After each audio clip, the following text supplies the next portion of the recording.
Folks, Black Star Network is here. Hold no punches. I'm real revolutionary right now. Support this man, Black Media. He makes sure that our stories are told.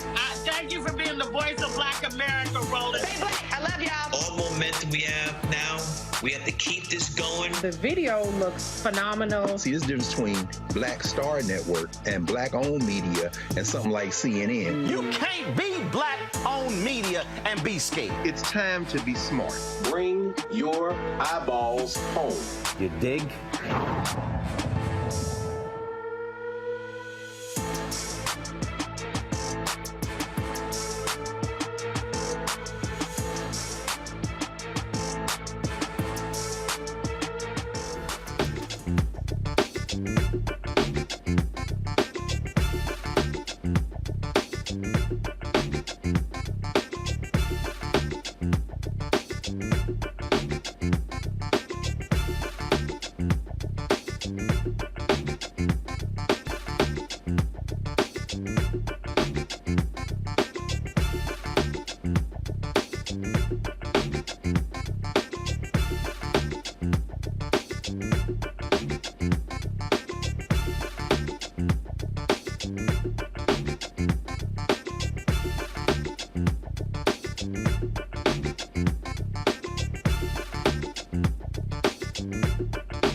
It's Monday, July 10th, 2023. I'm Candace Kelly, filling in for Roland tonight. He'll be back Wednesday. Here's what's coming up on Roland Martin Unfiltered, streaming live on the Black Star Network. An Oklahoma judge throws out a lawsuit seeking reparations for the 1921 Tulsa Race Massacre, killing any measure of legal justice for the last 3 survivors of the deadly racist rampage. Black farmers can finally file claims for the long-awaited $2.2 billion USDA program. The National Association of Black Farmers president will be here to explain why this program is crucial to addressing historical discrimination. Actor and activist Hill Harper is getting into politics as a candidate. We'll tell you what he's running for and against. The legal battle over Aretha Franklin's handwritten wills shows the importance of estate planning. An expert estate planner will explain why you need to think about what happens after you die, no matter how much you have or think you may have. It's also Fibroids Awareness Month, and we're shedding light on this condition that has disproportionately affected women of color. In our Fit, Live, Win segment, the founder of Advocating for My Uterus will explain how to advocate for yourself and learn about your options. And hundreds gathered to say their final farewell to Howard University's Dr. Bill Spriggs. We'll show you some of Saturday's memorial service. Well, it's time to bring the funk on Roland Martin Unfiltered, streaming live on the Black Star Network. Let's go. He's got it. Whatever the miss, he's on it. Whatever it is, he's got the scoop, the fact, the find. And when it breaks, he's right on time and it's rolling. Best believe he's knowing. Putting it down from sports to news to politics. With entertainment just for kicks, he's rolling.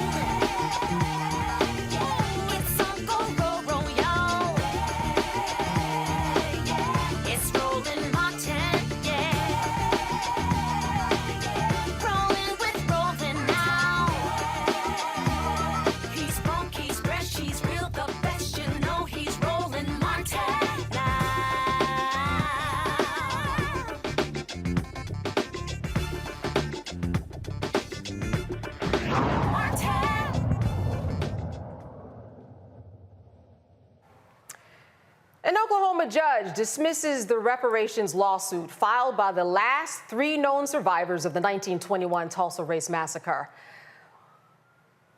The 3 had been locked in a years-long court battle against the city of Tulsa and other groups and officials over the opportunities taken from them when the city's Greenwood neighborhood was burned to the ground, killing hundreds and leaving thousands homeless. The city of Tulsa requested the lawsuit be dismissed with prejudice, noting in part, saying that simply being connected to a historical event does not provide a person with an unlimited rights to seek compensation from any project in any way related to that historical event. And apparently, the judge agreed. Well, Demario Solomon Simmons, he's the attorney representing the survivors, and he stood in the historic Vernon AME Church, the only standing Black-owned church structure from the riots. He says that he is not done fighting for justice so far. We didn't expect this because last year, Judge Wall said we could move forward. And so when I had to make that phone call to my clients on a Friday night because I didn't want them to hear about it through the news the way I did. And the question was, how can this happen? She said we were moving forward. And we don't have a good decision, a good reason for that. Because as of today, as of this time, we have not seen a written order. It seems every time Black people seek justice in this community and this nation, the goalposts are moved. Because in May of last year, when she said we could move forward, and then in August of last year, when she wrote the order and kicked out some of our descendants in this great church, we felt like that was unjust, but we decided to move forward based on what she wrote. And we conformed our case bill to what she told us to do, basing it on property, and yet we're still kicked out. But the good news,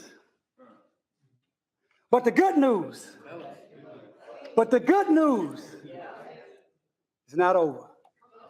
It's not over. It's not over.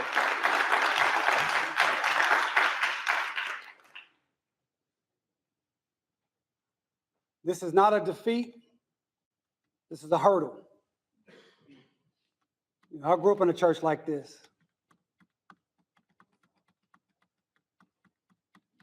The battle's not won yet, but we're still on the battlefield. I can't sing, so I ain't gonna be waiting on that. So we will be moving forward with an appeal on this case to the Oklahoma Supreme Court. Even here in Oklahoma, we know we have a conservative Supreme Court, but we believe the law and the facts are so clear that any lawyer, any judge that's actually looking at the documents will say, hey, you can let these people into court. This is what the law requires. This is America. And when we do our appeal, we're going to appeal not only for our 3 survivors, but for those descendants who were kicked out before, and to bring this church, Vernon and Me, which is the only surviving structure from the massacre, to be put back into this case.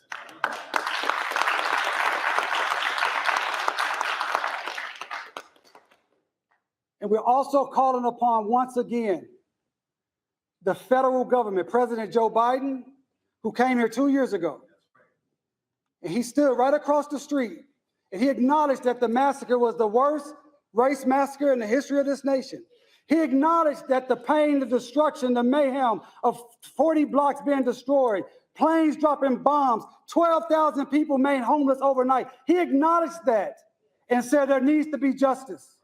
So we're calling on President Joe Biden and the Department of Justice to come in and do a federal investigation of the massacre pursuant to the Emmett Till Act, Cold Case Act of 2007, reauthorized in 2016.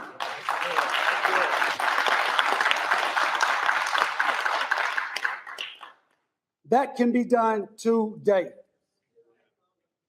And if the last week has shown us what Ryan Walters, the Secretary of Education, saying the massacre has nothing to do with race, race massacre has nothing to do with race, with a judge kicking us out on a late night Friday night without any real understanding of why at this point.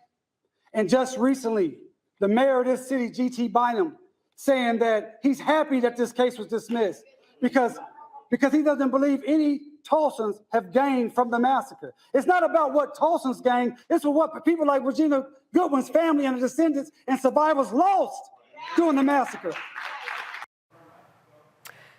Attorney and founder of Justice for Greenwood, Demario Solomon Simmons, he's going to be joining us tomorrow to talk about what is next.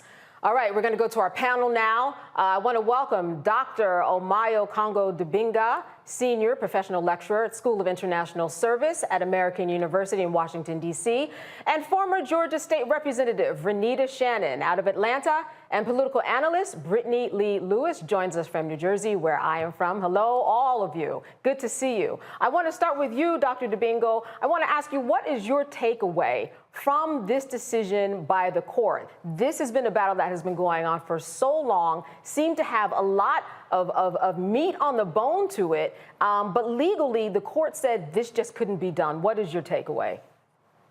Well, first of all, I'm glad to hear, him say that, this is not over. He's been a guest on the show so many times and has educated us richly on this issue. But also we have to be mindful of the fact that there have been other cases across the world where people have received reparations right here in the United States alone. Rosewood in Florida, for example, or when you look at issues relating to the Holocaust in Canada, they've been doing some work as relates to indigenous communities there. We see California has come out with some recommendations. Places like Evanstown in Illinois have also been looking at this issue as well. Oklahoma has this MAGA mentality where in every way, shape, or form, they are trying to erase and dismiss and disrespect the history of what happened during this time. Just last week, I believe, the superintendent of Oklahoma's school districts was talking about how we can't talk about the Tulsa Massacre as something relating to race. It's literally called the Tulsa Race Riots, but he's saying we can't talk about that because that's critical race theory, which is a whole nother conversation about what critical race theory actually is. But when I talk about this particular area of Oklahoma, this particular issue, in my book, Lies About Black People, this country has a history of trying to remove black people from their land. If they can't do it by violence, they will do it by legislation. And throughout history, there's always been this game of back and forth, or whatever effort doesn't work. So even the people who they couldn't fully removed from there, when you got into earlier years, the 60s and the 70s, the 80s, they had other policies to remove black people from their land. And so this is a back and forth that we constantly see with our people in this country. What happened here with this particular decision is the greatest and latest example of it. But this is a pattern. But I'm so glad we have lawyers like Mario and others who are not giving up, because our people are our elders. They deserve better than this. And like you said, how can you tell the story of the riots without telling a story of the riots? It just doesn't make any sense. Renita, I want to bring you into this conversation. What's your takeaway from this decision? Because we are talking about telling a story without telling the story, and this will probably be erased more from history because of the fact that they did not get what they've wanted so far in court. Well, my takeaway is that this is a truly shameful decision by the judge. There was absolutely no reason to toss this case out. As Dr. Dubingo said, we have seen periods in time where folks have been compensated by the U.S. government for poor treatment. So, for example, Japanese Americans who were compensated for being placed in internment camps. And so the Tulsa Race Riots, anybody who knows anything about the story knows that this area was demolished, mostly because it was a Black, self-sufficient, well-to-do town that was completely operating completely self-sufficient, and there were white folks in the area that just didn't like it. And so with this ruling, what I see is the state of Oklahoma deciding that they are going to shirk their responsibility to make these families whole and make those who were impacted by the Tulsa massacre, they're shirking their responsibility to make them whole, and it really is distasteful. But this would be an easy layup for President Biden, for him to have the DOJ step in. The DOJ is there for exactly this. When you cannot fairly get justice from your local government, whether that be city, county, or state, that is when the DOJ is supposed to step in and sort of be a referee and also an enforcer of justice when you're not able to get justice. So I'm hoping the Biden administration is taking a look at this. I'm glad the attorney is going to appeal, but the DOJ really needs to step in and make Oklahoma do what is right. Yeah, and that seems like the logical next step. And as I said, we are going to have a guest on tomorrow, the attorney, to talk about that. Hopefully he will get into that specific, and maybe there will be that follow-up. Brittany, I want to turn the conversation to you because, their legal argument in terms of the plaintiffs, they said that this was a nuisance. This was the same argument that was made in the opioid cases, and they won those cases. $1 billion of money, $1 billion have been given to states across the country. But now we come to this, which certainly it was a nuisance, that a whole town was burned down and people died, right? 1,000 homes burned. What is your takeaway on this Oklahoma decision and what it means for the future of how we regard this place in history? Yeah, I absolutely agree with some of the other statements that were made, right? And I think to your point, a nuisance, this was more than a nuisance, right? We're talking about an estimated 1.5 million in damages during that period, which was around 20 million today. So these individuals deserve to be compensated. And I mean, it's the city of Tulsa, it's the Chamber of Commerce, it's the state of Oklahoma. They've really treated the people of Greenwood and North Tulsa, along with the descendants of the Tulsa Race Massacre, as second-class citizens, really not worthy of respect, right? And the material that was taken away from them in that legacy. And it just amazes me how organizations like the Justice for Greenwood Foundation, for example, are able to provide monies to the survivors, but the state refuses to, right? Yeah. And I think that's the really horrible aspect of it. But I do, and I do want to draw us back to this point about what it means if we do, right? If they do decide to compensate. We know that the United States has, and I think it was mentioned a moment ago, the U.S. paid out $1.6 billion to more than 82,000 people of Japanese ancestry who were placed in the internment camps in World War II. So I would love for the DOJ to step in, because we know it's high time for the government to really put the money where their mouth is in more ways than one. But if they continue to compensate us for the harm that they have done to us, and this isn't just in Tulsa, because we know there's been massacres and there's descendants of those individuals who have been victims of these massacres in New Orleans in 1866, in St. Bernard Parish in 1868, in Wilmington in 1989. We could go on. Springfield. That's right. 1919. Don't even get me started. I think you're started. We can keep talking about just how many times, and just in general, right? In enslavement, right? It opens up, if they really start compensating us, continue to compensate us, it's going to completely underpin the entire economic system, because we are literally owed so much for the tragedies and things that we have been through as a people. Absolutely. Well, points made all over. And again, we're going to be talking about this tomorrow. This is Roland Martin Unfiltered on the Black Star Network. We'll be right back.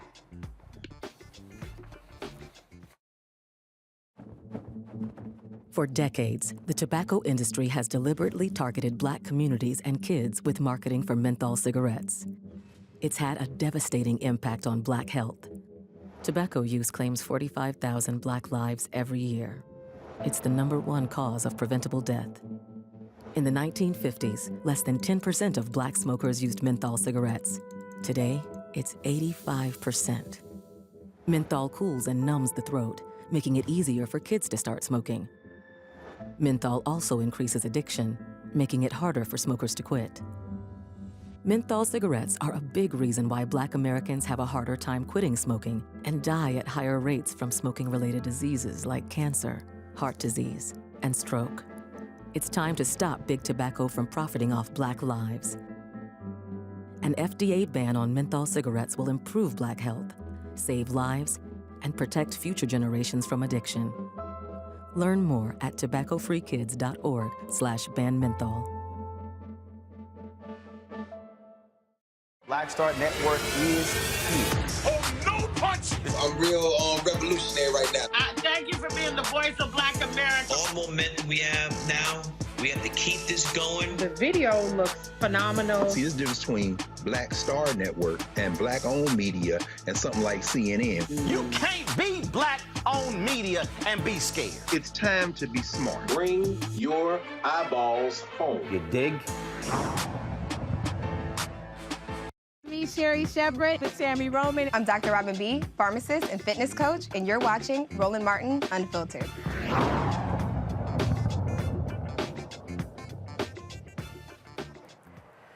The Biden-Harris administration launches a $2.2 billion relief plan to address the historical discrimination against Black farmers and other marginalized groups. Well, the U.S. Department of Agriculture is now accepting applications for its Discrimination Financial Assistance Program, through that program funded by the Inflation Reduction Act.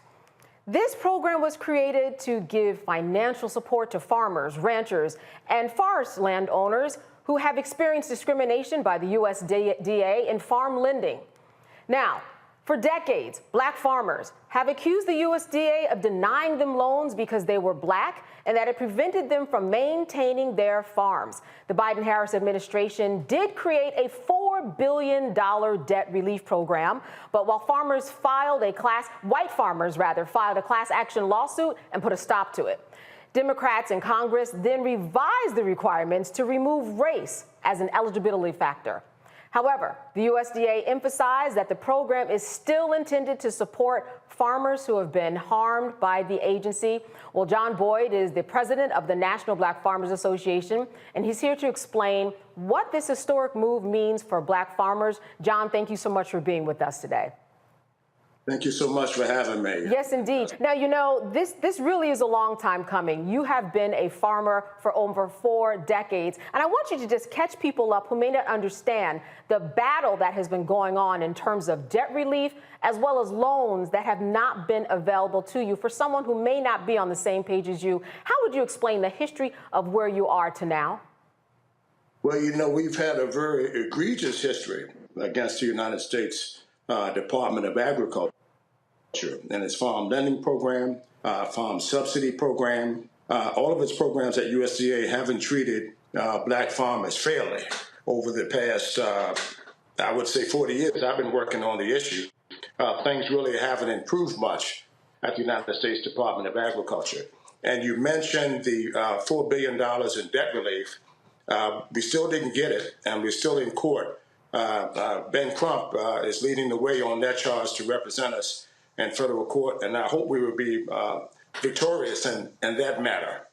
The $2.2 billion, I've read some of the headlines out there that says it's just for black farmers. It's not just for black farmers. I wish it was. The whole $2.2 billion was for black farmers. It's for any person who's faced discrimination at USDA, Hispanics, Native American, Asian, veterans, anyone who feels that they've been discriminated against could take part in this program, this fund.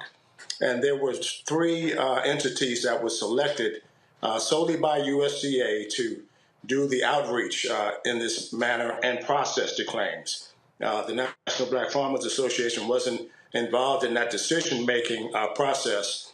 That's one of the things that have hurt us over the years in Capitol Hill, where these bills pass and then they give the United States, the Secretary of Agriculture, full discretion on implementing them. And it hurt groups like the National Black Farmers Association, who's trying to make things better for black farmers and other farmers of color.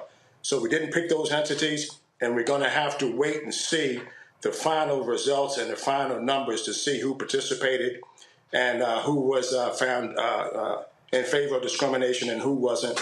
So we're going to be holding the USDA's feet to the fire, and those 3 entities that was paid $100 million to process these claims and to do the outreach. So as you said, it's not just black farmers, so that the application doesn't seem as I guess, easy in terms of competition as people might be thinking and what's in the headlines. I went online, I looked at the application. It seemed relatively short and to the point. What is your understanding about what will be taken into consideration in terms of the application that might allow a black farmer to gain access to money?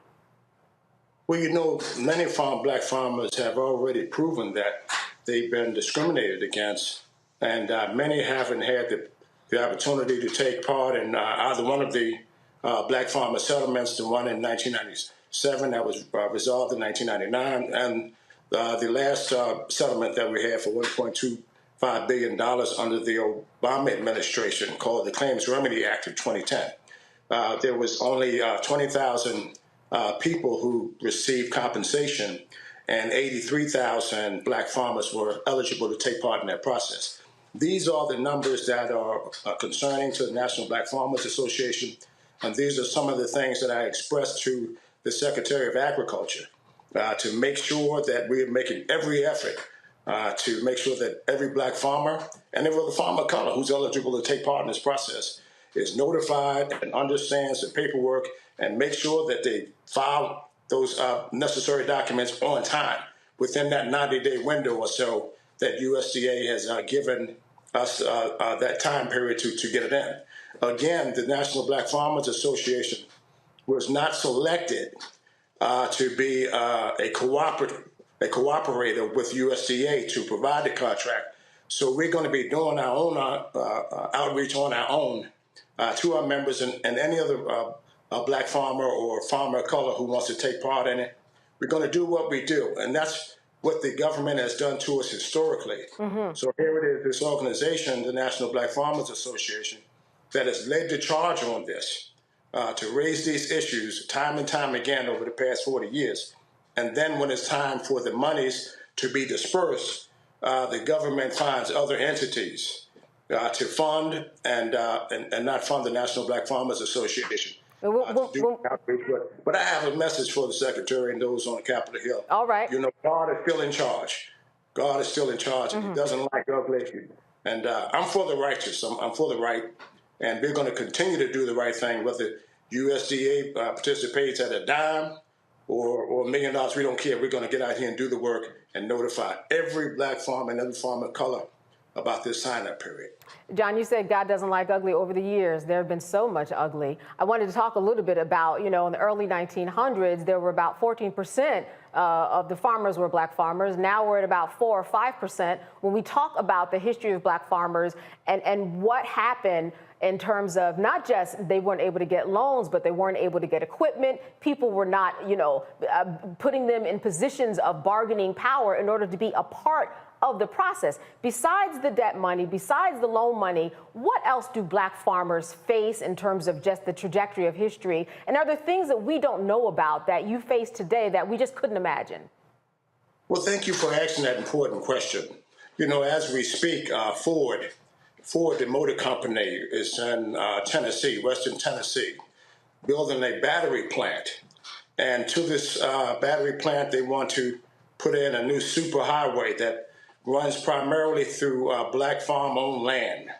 And now the state is taking that land by eminent domain and not compensating black farmers and landowners fairly for their property. This is another example of how we're being displaced.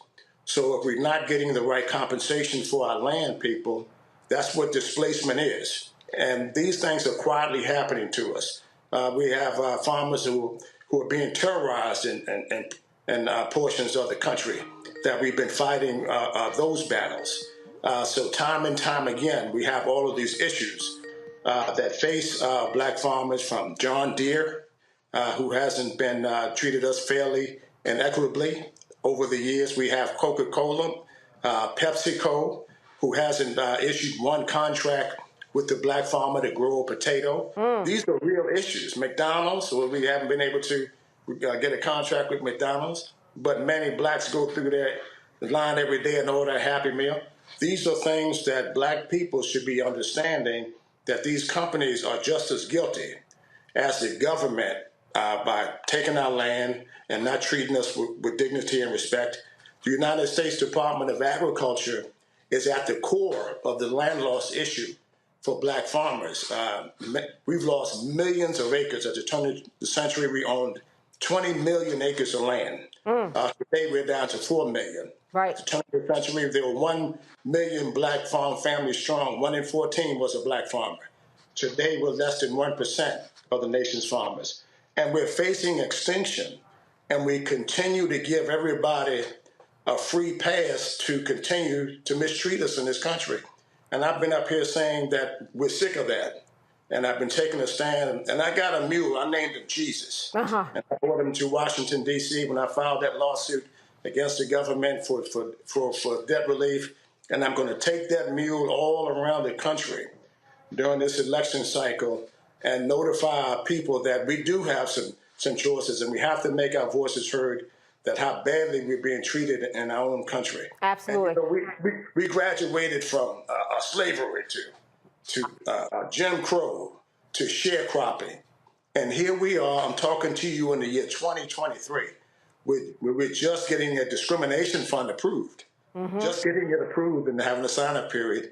Again, that we can't even have that name just for black people. We have to share it with everybody else. We're going backwards in this country. Affirmative action. We've lost affirmative action. And it's quietly hasn't been getting the attention on national media that it deserves. Yeah, and I want to jump in, because when we talk about affirmative action and the numbers, it really is all under the same umbrella. I want to bring our panel in. Renita, I want to start with you. I see you shaking your head vehemently there. When you think about what is going on with the black farmers, what do you make of the fact that a McDonald's would not be, contracting with a black farmer? I mean, if you have a McDonald's contract, you're going to be all right. Well, white farmers have these contracts, and they've had these contracts the whole time. I've been asking for contracts at PepsiCo. PepsiCo contracts with white potato growers and things of this nature. The other companies, John Deere. services white farmers within an hour when they call about their equipment not operating properly. Black farmers, they tell us, we just get to you guys when we can. Right. These are the clear examples. What Ford is doing out in Western Tennessee, railroading and bullying black farmers to take their land. John, I'm going to jump in. I'm going to jump in and have Renita jump in on this and get her take on it. I see she was shaking her head vehemently. I know she wants to join in this conversation. Yes. Georgia with black farmers do face.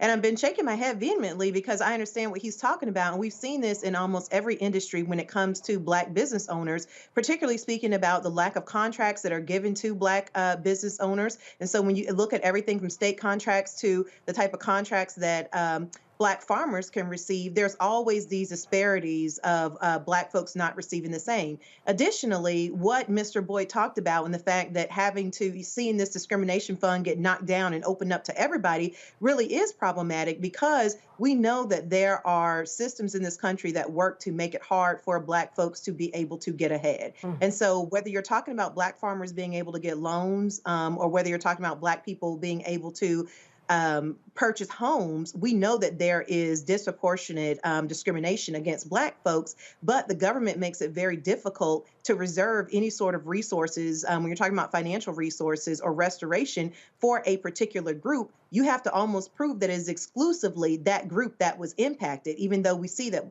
black people know what it is to try to own farms and try to purchase a house. We know that we can see the statistics to see how often we are being denied over everybody else. And so my heart really goes out to the black farmers who are really fighting this good fight. I'm glad that the fund did not completely go away, but this just really also makes a case of why black folks need reparations in this country, because it is when you are trying to get anything from the federal government to make a community whole, you really have to essentially prove that one group was almost exclusively harmed over everyone else in order for it to stand up in court. Let's throw this to the good doctor. Do you have a question for John? I do. First of all, Mr. Boyd, it's really an honor to talk to you. I've been following your work for so long. You and listening to Joe Madison and I just really appreciate it. One of the things I heard you mention in a prior interview is that you feel like one of the challenges that you've had is the Secretary of Agriculture himself, Vilsack. And he's someone who you never hear talked about in the news. And when you mentioned about your help in the of who's going to decide where the funds are allocated, it kind of makes me feel like it's a dig at the work that you've been doing. Can you speak to that and his involvement in your efforts or against your efforts? Well, I've had some conversation with the Secretary about this. And when USDA, I want everybody to understand, selected the 3 entities that will process all of the claims that come in. So you have that entity and you have 2 outreach entities that was funded $25 million apiece. And I was asking the Secretary, why are we funding these entities $25 million? And you have the National Black Farmers Association that's been around since the 80s and has over 100,000 members in 48 states. Why aren't we the entity doing the outreach and being compensated to do so? We have the trust of the farmers and we know where they are, and these farmers know me. That's how they hurt black leadership and black organizations. So when the monies come down, there's always a reason why you can't get it. But we still have to do the best that we can to make sure that our 120,000 black farmers and their families around the country get the right information, get it submitted on time within 90-day window and stamped and earmarked and all of those things before the deadline. They always get black people, no matter what kind of fund it is. They always get us on the deadline and 2, the paperwork. And I want to make sure, I've had to turn up this thing a couple of times, I want to make sure that everybody who's eligible, everyone who's eligible should be able to take part in this process. And I'm going to do my very, very best on that. And Brittany, we have time for a quick question. Yeah, sure. I just want to say thank you so much, Mr. Boyd, for all of your work. Since we're getting ready to wrap up, I'd really just like to know how we as the Black community can do more to support our Black farmers. Well, they can go to our website. We have a website, blackfarmerswithas.org. They can make a financial contribution. And you heard me mention the regional meetings that I'm going to be having in the coming weeks to notify Black farmers of their eligibility. We would like those persons to spread the word after they look on our website and see what locations we're going to be in, primarily around the southeastern corridor of the United States, and help us spread the word. Like I said, we didn't get funded, so the community can support us. They can go right online and support us today at blackfarmers.org. All right, John Boyd, president of the National Black Farmers Association, I want to thank you so much for being with us. I understand that those decisions on the application will be made by the end of the year, so I'm sure that we'll be having you back. Roland Martin Unfiltered will be right back, right here on the Black Star Network.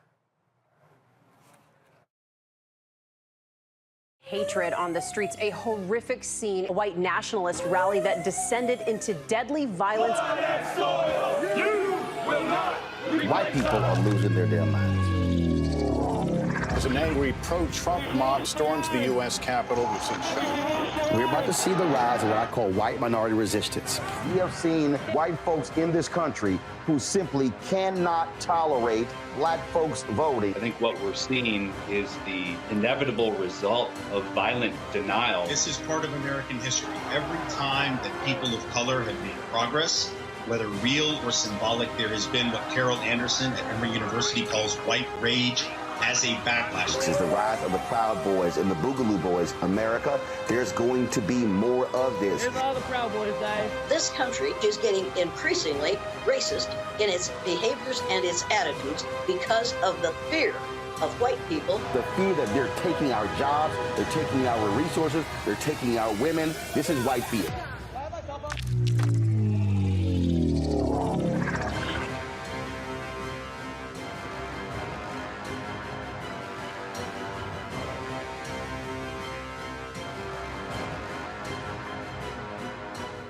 On a next, A Balanced Life with me, Dr. Jackie, we're going to be talking about common sense. We think that people have it, know how to use it, but it is something that people often have to learn. The truth is, most of us are not born with it, and we need to teach common sense, embrace it, and give it to those who need it most, our kids. So I always tell teachers to listen out to what conversations the students are having about what they're getting from social media, and then let's get ahead of it and have the appropriate conversations with them. On a next, A Balanced Life with me, Dr. Jackie, here at Black Star Network.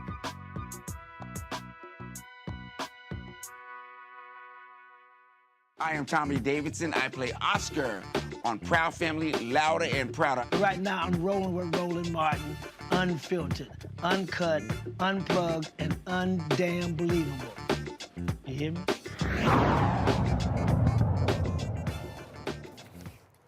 All right, welcome back to Roland Martin, and we are being joined by Roland. Actually, he's at the Jeff Osborne Celebrity Classic Golf Tournament. Roland, how's it going down there?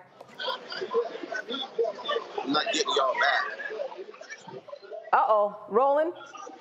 Hey, folks, Roland Martin here. I am live in Rhode Island for the annual Jeffrey Osborne Celebrity Golf Classic. J.O. joins us. What's up, man? Hey, man, it's you. Thank you for coming, Roland. Not a problem. You ain't missed one. No. If you tell me we playing golf, I'm there. You know, that ain't a problem for me.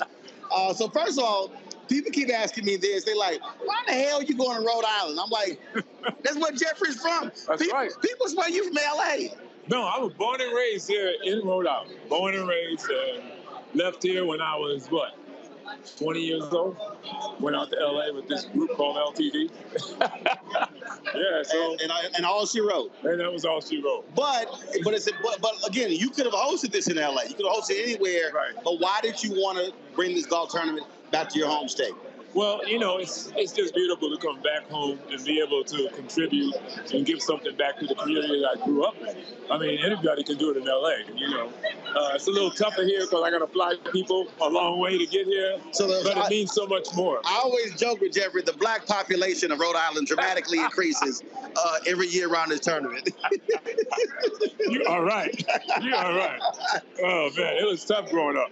I had to play with most of the guys that were working their way way through Berkeley School of Music because there was no black musicians for me to play with when I was growing up. That's crazy. It's a few folk here, but it ain't that many here. No, it's less than when I was growing up. No, Wow. Yeah. Wow. It's a big Hispanic population here, so it is what it is. Now a lot has changed because we used to have the annual softball tournament. Yeah.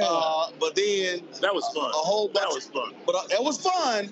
But a whole bunch of them old geezers wouldn't pay attention. It's called stretching before you play. Oh man! Oh, you remember all that? Oh, Johnny Gill when he strained his butt muscle.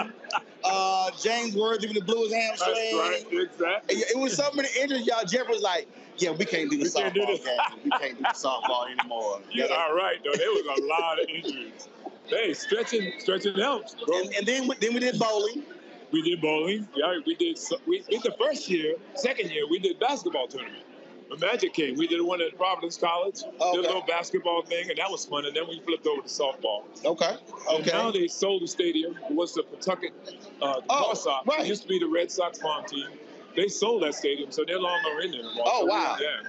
Wow, that was always fun. That was fun. I got some great video. One of these I hit a home run. What? So, you hit a home run? Oh, absolutely. Oh no, I got the video. Oh, you got it? Oh, I got the video, and I danced around all the bases. I remember that. I do. I danced around the bases. Even we had Kareem on first base, and he couldn't bend over to get him. Oh my God! I was like, why is his big ass on first base? That was hilarious. I was like, what? But then, of course, that was cracked me. I remember y'all brought a basketball goal out, and Magic Kareem had a free throw shooting contest, and they couldn't hit a damn thing. I'm like, they Hall of Famers? And then Kareem did the skyhook thing, and he couldn't. They were like, look, we retired. We retired. It was obvious they retired. Now, one of the highlights, and again, I got a lot of great stuff. One of the highlights is also the music battle that always happens. When last time, because I think it wasn't last time, Freddie Jackson, the whole back and forth. But then you and Eddie Levert normally get into it. Right. But the My Girls sing off. Oh, that was wild. With Smokey. And then Chris Tucker got in it. That boy can't sing. That boy can't sing. No, but he's funny as hell. Right, he is funny. And then Sid want to hop in too. Sid's always hopping. So that's always fun. Now, tell folks though about the charities that you support with the proceeds from the tournament. Well, we have like 6 charities to support. The big one is Boys and Girls Club. All of us came up in the Boys and Girls Club. So the Boys and Girls Club, the Amos House, they support people, take people off the streets, feed people every single day. It's great. It's a great organization. St. Mary's Home for Children, another organization, they support abused children, so that's important for us. We have the Met Schools, an alternative high school where kids can go and learn a trade that they really want to move on to the next level. We have Buttonhole, which is a only 9-hole golf course in Rhode Island that kids can go and learn how to play golf. And they come to the public schools during recess and talk to the kids about golf and teach the kids how to play golf. So that's a real important one for us too. So we, in the Rhode Island Philharmonic, we together try to put music back into the public school systems because that's the first thing that they cut out. Is always, you know. So those are the 6 charities. Well, that's crazy. Crazy. Look, I played cornet at elementary school, bass baritone horn. Yeah, I played cornet at elementary school, bass baritone horn in middle school and high school. Mother played trumpet. One sister played flute. One played clarinet. I got one sister, she ain't played nothing. She the black sheep of the family. I don't know what the hell she was thinking. Yeah, she was laughing at y'all. We all give her the side eye like, your ass didn't play no instrument. Right. Be like, I don't know what's wrong with you. But one of the things, and I've long maintained this, that the reality, playing music for me was huge when it came to education. Yeah. Because again, exercising that creative side and also discipline. Right. Having reading music. I mean, the whole. And so, to me, it is a shame that we do not have the arts in a huge way in our schools. Yeah, and it's a proven fact that it actually helps with education, having a music system in the schools. I remember back in the day, they used to give us instruments. Right. You didn't even have to have your own There you go. instrument. That's right. I rented. Yeah. Yeah, exactly. So we're trying to bring that back, and hopefully we can help, get some of these young kids back into really playing music instead of sampling everything. Absolutely, absolutely. Now, we talked So y'all look forward to our Rolling with Roland interview with a great conversation with Jeffrey. Right. You can actually go to our season 1. You go to our Black Star Network app. You go to YouTube channel. You can actually watch it. And one thing that we talked about was how during COVID, we went and took voice lessons and went back to playing drums. I did. Because I ain't got nothing else to do. Right. And so because this is the first tournament since COVID. Yeah, and so what was that? How crazy was that experience again? You going back to the basics of music. It was important. It was very important because, you forget that over the year. I take things for granted. And I was working all the time, so I never really took time to sit down and do exercises. And I was like, wow, this is so important. And it just opened me up. So it was great. We got back to my creative self, things that you kind of, just don't do anymore. And I actually got behind the drums. I said, that took me about 6 weeks, and then I dropped that one real quick. Wow, what happened? Hey, it's just, that's how you started. Oh man, it's just you gotta do it every day. Especially when you haven't done it in years. Right. It's a whole different muscle reaction to playing drums. So, I did it for a minute. I'm yeah, I'm good. Yeah, I'm good. You're like, I'm gonna go back out to that microphone in the center of the stage. Right. Like that's your job back there.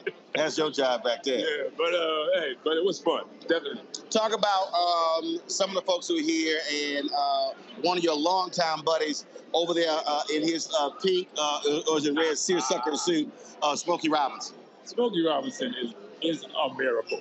You know what I mean? He really is. He's amazing. He's in incredible shape. He still sounds incredible. Yep. He's just one of the nicest people I ever met, and gave me one of my first jobs when I went to LA struggling with LTD. I ended up playing drums with Smokey. Wow. So, we've been close for so many years. Great friend, play golf with him all the time, and he always supports me. He's always here at every single tournament. Yep. So I love Smokey, man. Now, so that's interesting. So you played with Smokey. But wasn't your first major gig? Was it with the OJs? It was the OJs, right? 15 years old, played in a little nightclub here. 15. How your ass get a nightclub? I used to have my local band, so I could play in a nightclub. I just couldn't hang out. You gotta go through the back door, really? Right. They like you can't come through the front door. That's how I got to gig with them because Columbia said, "Come on up and see the OJs." And I went up, and because they had a little problem with the drummers, so I talked to Eddie after the show. He said, "You want to come up and audition, but bring some older guys." So I brought a few guys, and I ended up getting a job. So that was the greatest experience. And they want you to tour. They wanted me to tour. My mom. But your mama said, "Not now, not now." Not at 15. Not at 15. I was like, okay. Hey, Smokey. We're gonna bring Smokey over here. I need to see if Smokey got a good Jeffrey Osborne story. So Smokey, we're live on my show. Slide over here. You gonna stay in the middle. All right. So Jeff was just telling me that you gave him an opportunity. He was broke as hell. When he came to LA, he said he had no money. He said Smokey had mercy and he hired me. Oh man, he was a great drummer. Jeffrey is a great drummer. Jeffrey can play a lot of instruments, man. And last time I saw him, we were talking about him playing. He plays the trumpet. And I told him he should do that in his act, man. He said he trumpet. Oh yeah, I played a little trumpet. Plays the trumpet. A little trumpet. Yeah, he said. I mean, it was about that big. No, he plays a lot of instruments, man. So yeah, he was my drummer. And he was great, man. But did he ever get out of line and you had to hey, come here? He never got out of line about anything. No. I don't even think Smokey knew I sang back then. Yeah, I didn't know. No, you didn't. I didn't know he could sing. Yeah, no. I had no idea. Then they shouted LTD. Wait a minute, you were like Otis Red. You carrying the bags. Right. The next thing you know, hey, come here. Setting up my own drums. He and Henry. Henry was a bass player. And they started LTD, man. That's when I found out he could sing. Mm-hmm. And he could really sing. Right. Yeah. I think that singing thing has worked out a little bit. I think so. I think it worked out just a little bit. Yes, indeed. Now, speaking of that singing thing working out a little bit, folk been making fun of you because they posted a video of you in your red leather suit and your new album, Gasm. And I was like, why y'all hating? If you 82? Yeah. I said, if you 82, what? I said, hell, if you 82 and you can still groove, shut the hell up. I agree with you. Well, wait. Did you say you can still groove? Yeah. Okay. Yeah. Well, Smokey on stage, he was Oh, yeah, Smokey be getting down. He was working it, and he was like, "Look, I still got this." Well, you know. Have you seen him on stage? What they say. Yeah. He kind of has a gasm up there. Exactly. Jeffrey trying to sell albums. Thank you, baby. There you go. That's my brother. Yes, indeed. But how does it feel, again, at this age, and to look out in that crowd and for both of you to still see that loyal fan base supporting real music, real singers, and no auto-tune? You know what, man? One of my joys when I'm doing concerts, I see people there who have kids in their laps, lap kids, you know? And the first time I ever saw them, they were in their parents' laps. You know what I mean? So that... Generational. I love that. It is. Amazing. I love that. For you? I mean, I love to see youth at my concert. That's the greatest thing to see. You know, it's all races, all creeds, all colors, all everything. Right. All we get is people coming up and saying, "My mama loves you." Yeah. How about my grandma? Right. You know what I mean? That's true. Yeah. See, I don't mind that. So look, it happens a lot when I'm traveling. Somebody will say, well, I just said Esther. They were like, "Hey, can I get a photo?" Because my grandmama loved me. I see, and one of my guys, he was like, "Yo, man, you know, but they old." I said, "Let me explain something to you. When the grandmama like you, they make the children watch. Yes, baby. And then the mama make their kids watch." Yes. I said, so I ain't got a problem with the grandmothers and the mamas. I said, because that's how they kids, because the kids ain't got no choice. Like, shut up, we watching Rollin'. Right, exactly. Yeah, exactly. And so now the kids, they adults like, hell, we watching Rollin' too. And they're going to make their kids watch. So I'm perfectly fine with it. There you go. I feel you. That's a blessing. Pass it on down, baby. Indeed. Last question, how's your golf game? Well, I guess the interview just ended. Well, I guess you got that answer. Yeah, I guess the interview just ended. Oh, well. Hey. Just ended. Just ended. Well, look, we're excited to be here. Candace, thanks for filling in for me. We, of course, we were supposed to have a practice round today. Massive amount of rain came through Providence. We're going to be car path only tomorrow. Watch. No, I think we're going to be good. Oh, really? I think it dried out pretty well. Good. Yeah. Well, good. It's gonna be a sunny day tomorrow. Thank goodness, because I remember the one year we got washed out, but we still went out and played. Oh my God! And that was, I got those photos. We had like a 17-some. That was crazy. It was crazy, and that was the last time Moses was with us. Right. Moses Malone, and so that was absolutely crazy. I got videos and photos. See, they always dogging me. So I always got my camera. Man, why you always shooting? But then I was like, say, can I get some of that video? Because, you know, wasn't nobody else shooting. So I'm like, see what happened? Why you always shoot? That's how we do it. That's right. But Jeffrey, I always appreciate being invited. It's always good to be here. Kidding, man. For the folks who are watching and listening, if they want to support your foundation, tell them where to go, where they can make a donation. Well, you can go to Jeffrey Osborne Foundation. You can go to jeffreyosbornefoundation.com.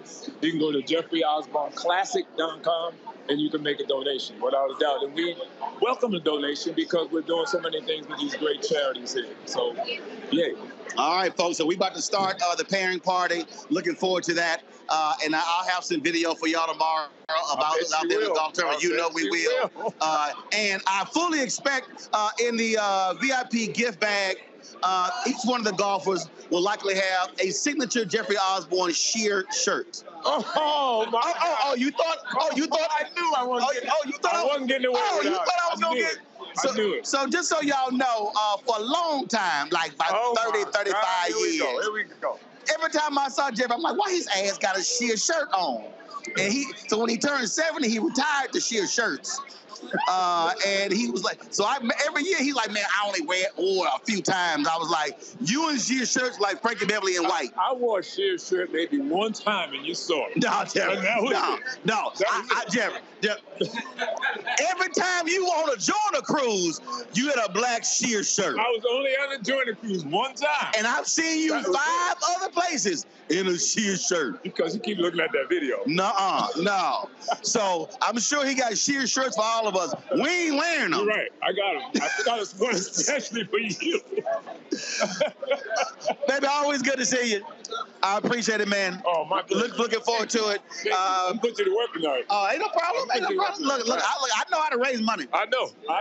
In the words of Frank Lucas from American Gangster, I'm going to get that money. Go, yeah, I like that. I like that. All right, baby. Your wife is calling. You got to go. She calling. You got to go. The governor wants to take it. There we go. All right, y'all. That's it for me. Again, look for some video tomorrow for the golf tournament. We were talking to some other people here as well, and so we look forward to that. And so it's always great to be here with Jeffrey Osborne and everyone here. So, no, we live. We live. So, Jeffrey talking about this video. We live. The governor of Rhode Island right now. Well, step on in here, Governor. How you doing? I'm Roland Martin. How are you? Have you screened your questions yet? I don't know. Trust me, I already know what they are. Yeah. So, first of all, Governor, let me ask you this here. A native son here and bringing this golf tournament here back home. Well, first of all, having a native son care about Rhode Island that has such a, had such a great career is really good for Rhode Island. So in all seriousness, Jeffrey, thank you so much. And one of the things that I really, and I've shared this with Jeffrey, is that our roots go real deep in Boys and Girls Club work. So when I hear that, we're one of the sponsorships that you're providing is in that area. And then the other area we have deep roots on is in education. So we're starting a strategy in Rhode Island to add 1 million extra hours of learning time out of school. And we're engaging with municipalities all around the state to make that happen. So when you see a young person like this, right, of his stature, willing to be in Rhode Island and invest in Rhode Island, there's not words that can express that appreciation on behalf of the people in the state of Rhode Island. So when Jeffrey starts singing, do you get up and dance in a little groove? Well, I'm not really that good of a dancer. My wife Susan has put up with me. Tonight. My wife Susan has put up with me for a long time. She's a good dancer. I'm not really there, so I kind of enjoy the music. See, Governor, this is real simple. I don't think you would want to follow my lead on Governor to grooving or dancing. Governor, keep it real simple. All you got to do is do this here. Yeah. That's it. I can do that. Okay, no, that's not what I just did. No, you gotta have like a little dip. You gotta, here, then here. I've had friends that have tried to get through those things for a long time. They've given up on me. I think you would too in about another 10 minutes. So we'll leave it right there, right now. Well, we appreciate it. Thanks for coming out, supporting the foundation. Glad to be here. Yeah, and let everybody out there know. Look, this the classic here, the Jeffrey Osborne Classic, is something really worth investing in and contributing to. All right, well, appreciate it. Thanks so much. All right, folks, that is it. That was a surprise. That is it here. And so glad that y'all could join us as well. So again, we'll be have stuff tomorrow. We start, I forgot in the morning time we start. So I'll see you guys tomorrow right here in Roland Martin Unfiltered on the Black Star Network. And so Candace, back to you. All right. Listen, I would say have a good time, but I don't think I have to do that. He's clearly having a good time. I want to see some of that video of the governor dancing. We'll look for that. Jeffrey Osborne and Smokey Robinson and Roland. We'll be back after a break with more Roland Martin Unfiltered. My early days on the road, I've learned, well, first of all, as a musician, I studied not only piano, but I was also drummer and percussion. I was all city percussion as well. So I was one of the best in the city on percussion. There you go. Also studied trumpet, cello, violin, and bass, and any other instrument I could get my hand on. And with that study, I'd learned again what was for me. I learned what it meant to do, what the instruments in the orchestra meant to each other in the relationships. Right. So that prepared me to be a leader. That prepared me to lead orchestras and to conduct orchestras. That prepared me to know, to be a leader of men, they have to respect you and know that you know the music. You have to be the teacher of the music. You have to know the music better than anybody. There you go. Right, so you can't walk in unprepared.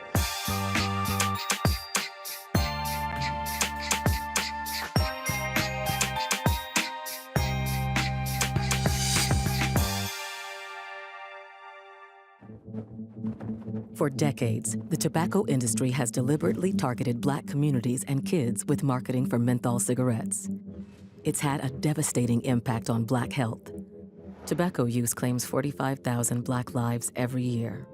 It's the #1 cause of preventable death. In the 1950s, less than 10% of black smokers used menthol cigarettes. Today, it's 85%. Ban menthol cigarettes. Save lives.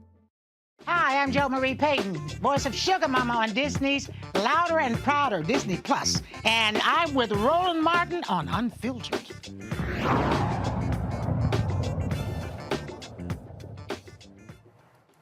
Well, the ongoing battle over the late Aretha Franklin's estate continues as her sons dispute 2 handwritten wills 5 years after her passing. Now, when we take a look at this, you're going to find that a Michigan court will decide which handwritten document will determine the distribution of her assets. Her 4 sons are divided, each supporting a different version of the will, of course. Ted White, the second, he believes the 2010 document should guide the estate's handwritten will, while Aretha Franklin and Edward Franklin favor the 2014 will.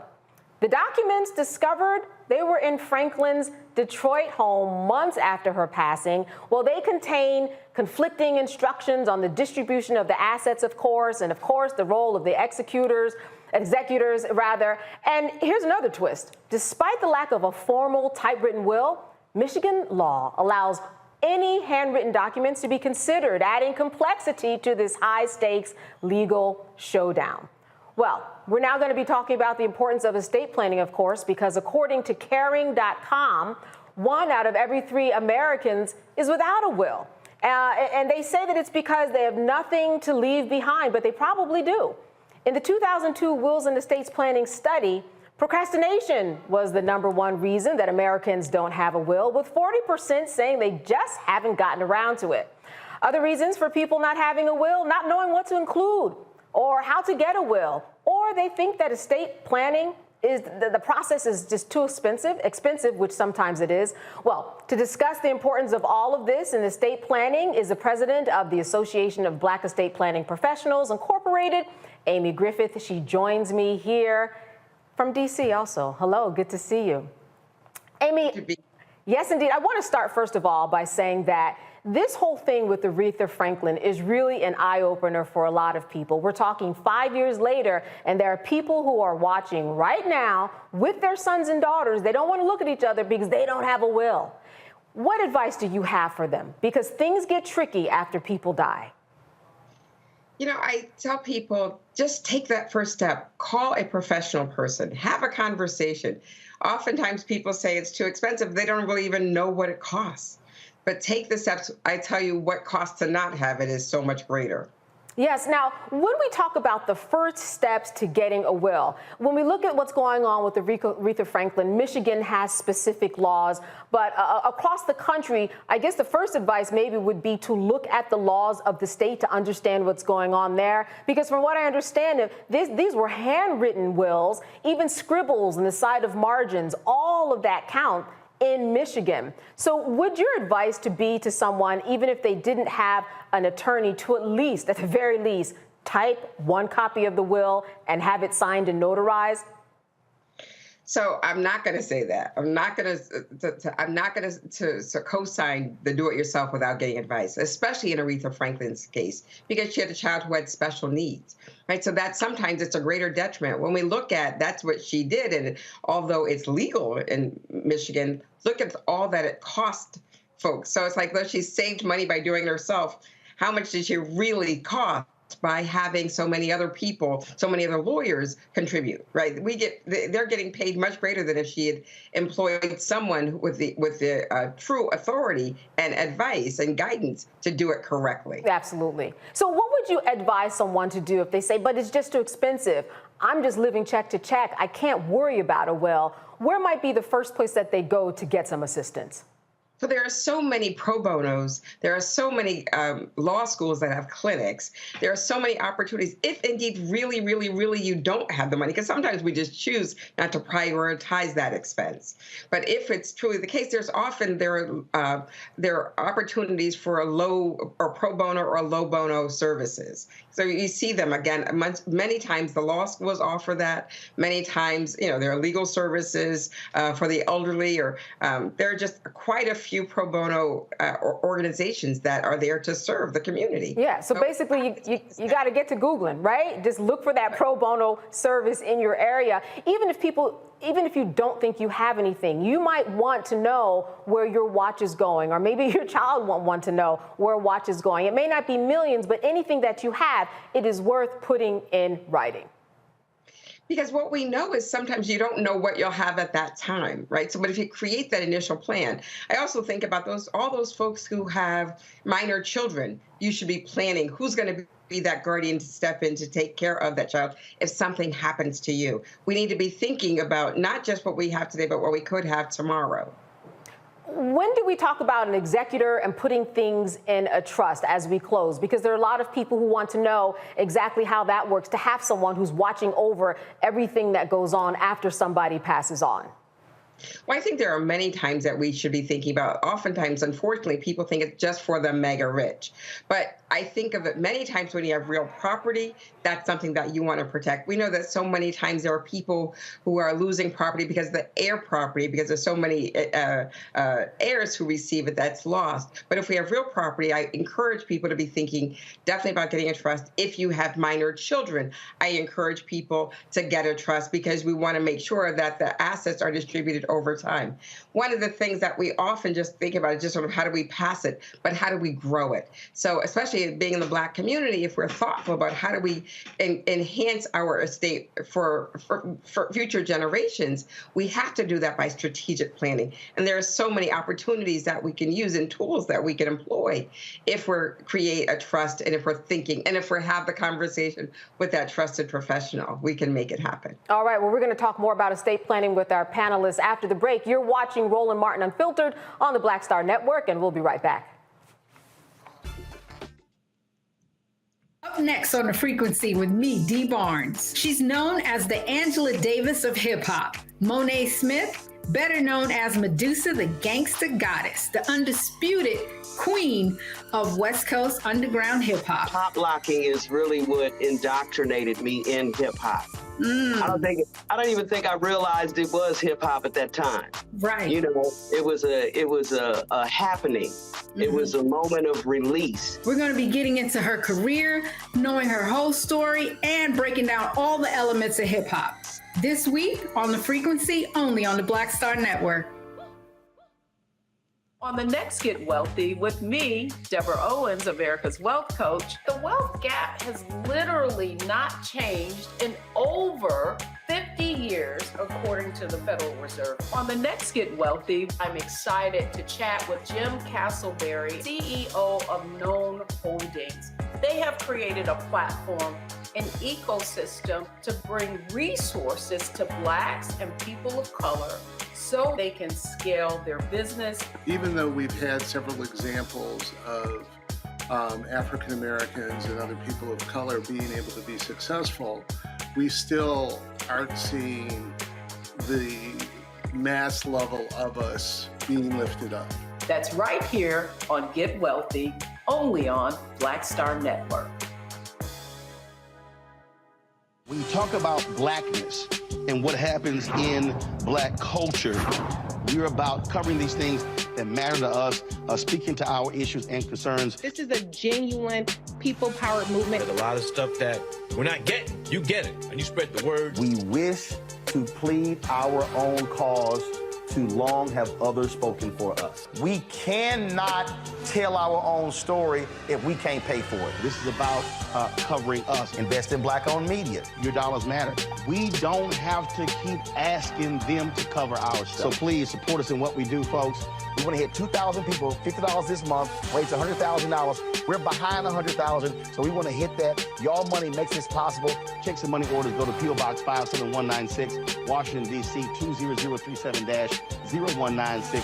The Cash App is $RM Unfiltered. PayPal is R Martin Unfiltered. Venmo is RM Unfiltered. Zelle is Roland at RolandSMartin.com. Hi, my name is Freddie Ricks. I'm from Houston, Texas. My name is Sharon Williams. I'm from Dallas, Texas. Right now, I'm rolling with Roland Martin, unfiltered, uncut, unplugged, and undamn believable. You hear me? All right, so before the break, we were talking about Aretha Franklin and the fact that her whole estate is under scrutiny and in court right now because she did not have a will that her 4 sons could decide upon. One of the wills was found in her cushion of her couch. Her estate is worth about $80 to $100 million. So with that in mind, we're talking about wills.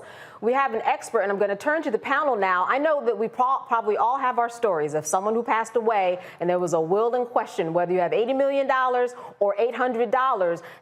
There might be some infighting if there is no will. I want to start with you, Brittany. What is a question that you have for our expert tonight?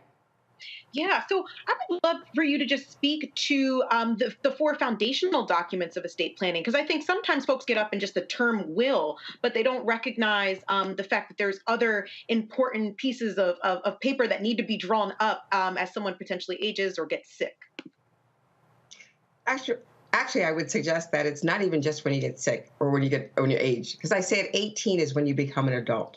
18 is when you should have the foundational documents that include the power of attorney, which gives somebody capacity to act on your behalf for financial matters, and that's as broad or as limited as you choose it to be. The health care powers of attorney and proxy, as well as that last will and testament. Those are the 3 things that you should have at 18, let alone not just when you become a senior. Dr. Debinga, I want to turn to you. Question. One of the questions I had, and I really appreciate this, the talk that you're giving tonight and this information because we really need it. What are your thoughts about online wills, templates, things like LegalZoom and the like? Do you recommend those for people who might be tech savvy somewhat as a way to get started? So again, I would suggest that's great for an 18-year-old who doesn't really have a whole lot of assets or people who wouldn't be negatively impacted.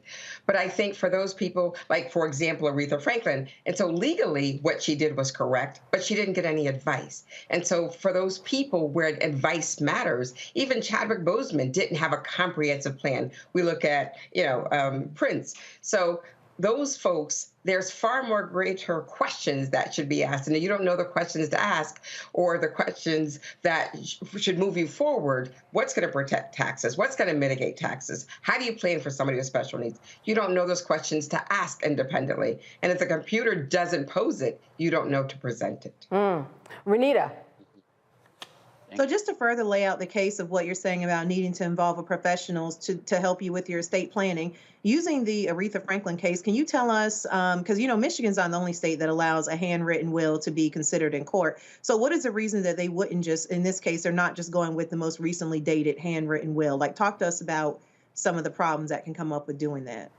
So some of the times, people find reasons to contest a will because if they think that the person isn't of sound mind or if there was undue influence. Those are 2 of the reasons that people typically contest a will, right? And so, but one of the things that we think about is we don't know what the position was, who was for, or who drafted it. And so one of the things that typically, because it's handwritten, it looks like you can judge somebody's handwriting and say who is it. But did it really have undue influence? So we don't know that. So, and I would say the sooner the better too, right, Amy, in terms of having someone do a will who's a parent or not at 40 or 50 as opposed to 70 or 80, because then that opens the door for contesting because people may not be of sound mind or have more of the opportunity to be under an undue influence. So the sooner the better, I think, is a good lesson here.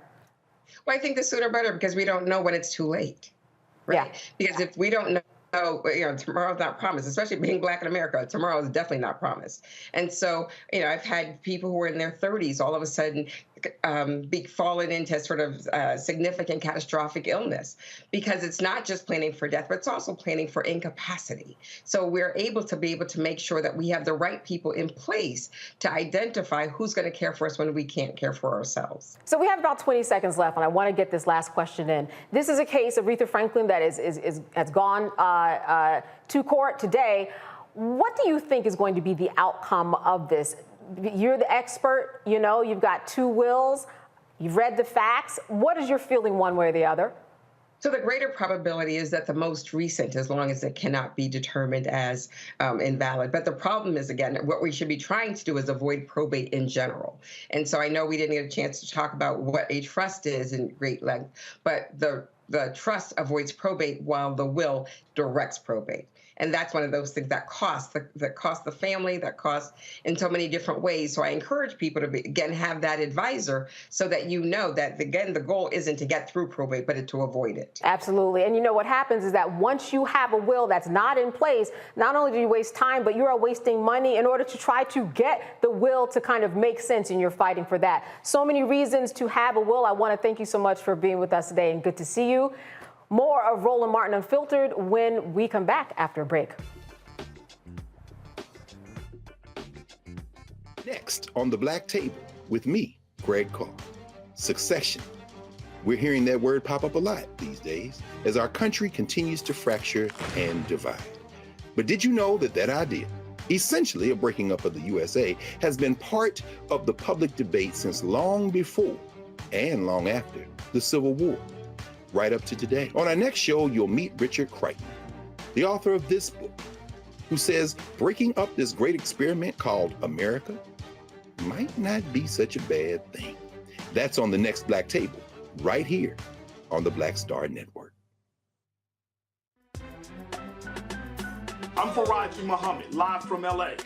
And this is The Culture. The Culture is a two-way conversation. You and me. We talk about the stories, politics, the good, the bad, and the downright ugly. So join our community every day at 3 p.m. Eastern and let your voice be heard. Hey, we're all in this together. So let's talk about it and see what kind of trouble we can get into. It's The Culture, weekdays at 3, only on the Black Star Network.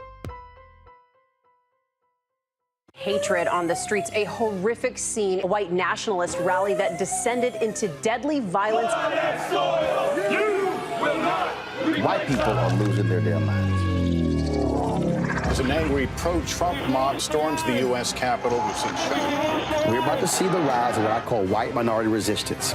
We have seen white folks in this country who simply cannot tolerate black folks voting. I think what we're seeing is the inevitable result of violent denial. This is part of American history. Every time that people of color have made progress, whether real or symbolic, there has been what Carol Anderson at Emory University calls white rage as a backlash. This is the rise of the Proud Boys and the Boogaloo Boys. America, there's going to be more of this. Here's all the Proud Boys, guys. This country is getting increasingly racist in its behaviors and its attitudes because of the fear of white people. The fear that they're taking our jobs, they're taking our resources, they're taking our women. This is white fear.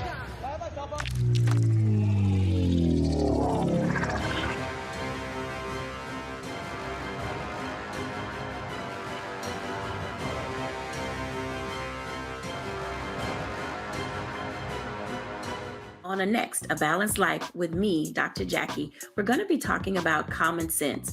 We think that people have it, know how to use it, but it is something that people often have to learn. The truth is, most of us are not born with it, and we need to teach common sense, embrace it, and give it to those who need it most, our kids. So I always tell teachers to listen out to what conversations the students are having about what they're getting from social media, and then let's get ahead of it and have the appropriate conversations with them. On a next, A Balanced Life with me, Dr. Jackie, here at Black Star Network.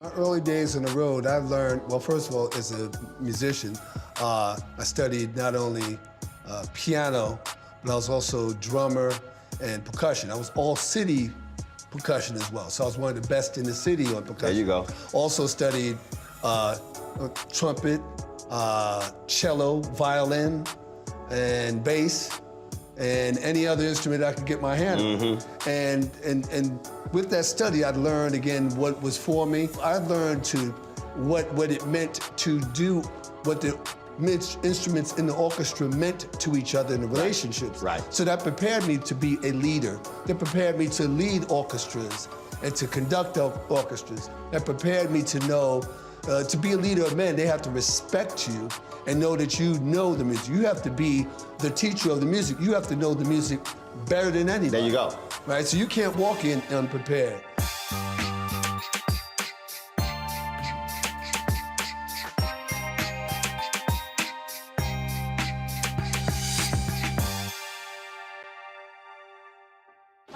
Lena Charles, and I'm from Opelousas, Louisiana.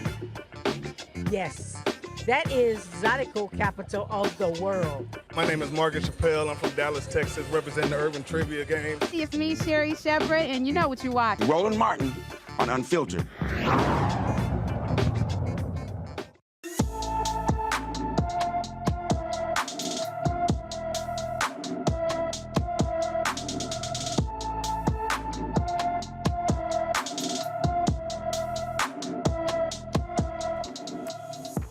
Delasia Burton has been missing from Birmingham, Alabama since June 2nd, 2023.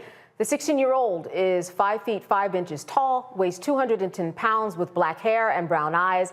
Anyone with information about Delasia Burton is urged to call the Birmingham, Alabama Police Department at 205-328-9311. Saturday, hundreds gathered on Howard University's campus to bid farewell to one of their own, Dr. Bill Spriggs. Dr. Spriggs was a friend of this show. Here's some of Saturday's memorial service. His transition, I think, probably has us all thinking about eternity. The ancient Egyptians had a couple of words for eternity, neheh and jet, but ultimately they mean, in a sense, being everywhere. We're all in time and space as far as our limited perception of it, but we exist everywhere at once. And Bill Spriggs was everywhere as he walked on top of the earth. And during COVID, as all of my colleagues, Terry Adams sitting there, Jules Harrell, so many others would tell you, he was always on social media, but then in COVID, he was always in a square box somewhere, sometimes 5 or 10 times a day. And he literally went everywhere during that period. So a lot more people found out what I got to find out in person, like many of us. This is the guy we should be listening to. He clowned me for missing this year's recognition ceremony. He said, I'll see you next time, but in many ways I didn't miss it. I didn't miss it at all.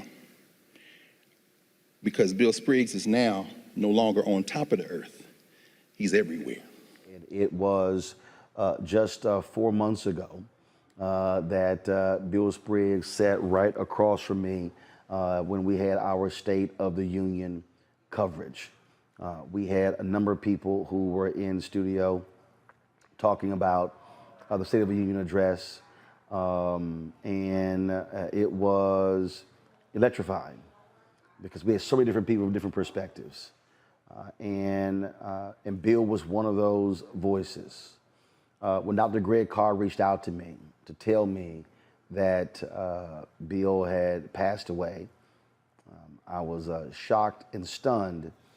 The first thing that came to mind was, who am I now going to call when I want to talk about economics? It reminded me when I got the phone call about the passing of Dr. Ron Walters. I was giving a speech in San Antonio, and I got a text message that he had passed, and that literally was the first thing that I thought as well. Thought about the family, thought about him, thought about prayers for the family, but man, also, who will we now call? I think back to, my goodness, Washington Watch on TV One, which was a Sunday morning show I hosted then. And we often had Doc on the show talking about economics, talking about the unemployment numbers. That show ran for 4 years on TV One. Then, of course, when we had News One Now on TV One as well, and he was a frequent guest. And obviously, when I started this show, this digital show, my network absolutely wanted him on. And I always appreciated every month when the jobs report would come out that Dr. Spriggs would be posting, he would be giving his thoughts and perspective, because he centered Blackness. And that was the reason why, for me, I always wanted him on, because in every way, we center Blackness. Having him on the Tom Joyner Morning Show. So literally, every platform that I've had since 2009, TV One, Tom Joyner Morning Show, this one, I will call Doc.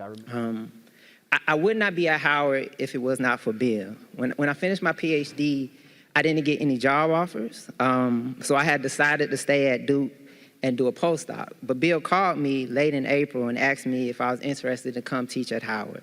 I told him I wasn't sure, and that I had to talk to my wife. My wife told me that we weren't gonna stay in Durham, so we moved to DC.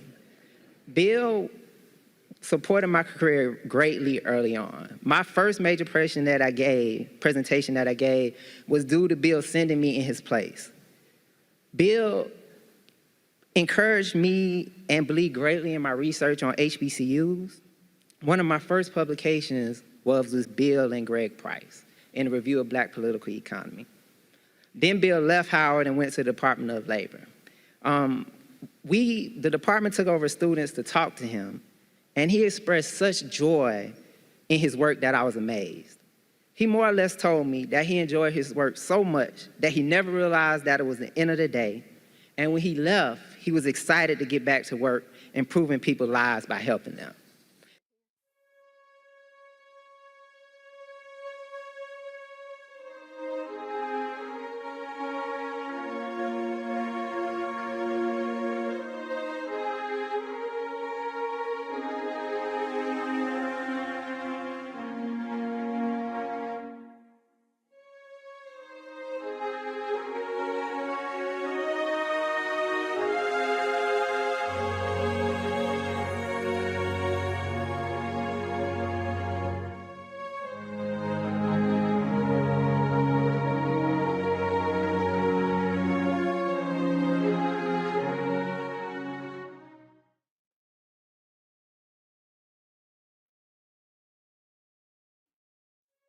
Up next on The Frequency with me, Dee Barnes. She's known as the Angela Davis of hip hop. Monet Smith, better known as Medusa, the gangsta goddess, the undisputed queen of West Coast underground hip hop. Pop locking is really what indoctrinated me in hip hop.